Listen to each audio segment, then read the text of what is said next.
James and the Express. Sometimes Gordon and Henry slept in James's shed, and they would talk of nothing but bootlaces. James would talk about engines who got shut up in tunnels and stuck on hills, but they wouldn't listen and went on talking and laughing. "You talk too much, little James," Gordon would say. "A fine strong engine like me has something to talk about. I'm the only engine who can pull the express. When I'm not there, they need two engines. Think of that. I've pulled expresses for years and have never once lost my way. I seem to know the right line by instinct," said Gordon proudly. Every wise engine knows, of course, that the signalman works the points to make engines run on the right lines. But Gordon was so proud that he had forgotten. "Wake up, James," he said next morning. "It's nearly time for the express. What are you doing? Odd jobs? Ah, well, we all have to begin somewhere, don't we? Run along now and get my coachers. Don't be late." James went to get Gordon's coachers. They were all now shining with lovely new paint. He was careful not to bump them, and they followed him smoothly into the station, singing happily, "We're going away, we're going away." "I wish I was going with you," said James. "I should love to pull the express and go flying along the line." He left them in the station and went back to the yard, just as Gordon, with much noise and blowing of steam, backed onto the train. Sir Topham Hatt was on the train with other important people, and, as soon as they heard the guard's whistle, Gordon started. Look at me now, he puffed, and the coaches glided after him. Poop, poop, poop, poop, poop.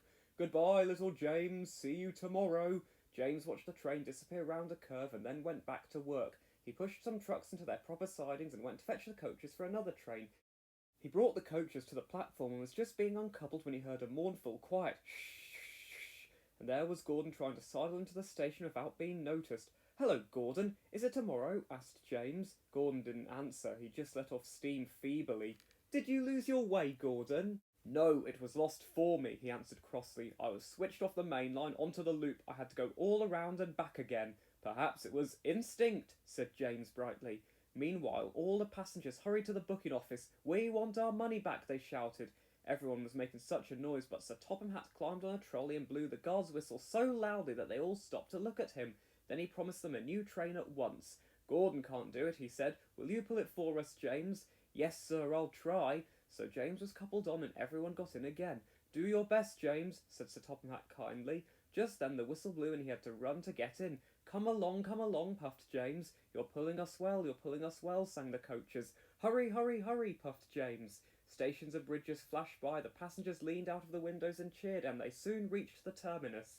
Everyone said thank you to James. "Well done," said Sir Topham Hatt. "Would you like to pull the express sometimes?" "Yes, please," answered James happily.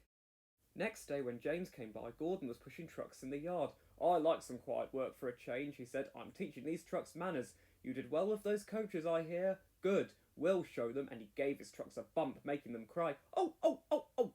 James and Gordon are now good friends. James sometimes takes the express to give Gordon a rest. Gordon never talks about bootlaces, and they are both quite agreed on the subject of trucks.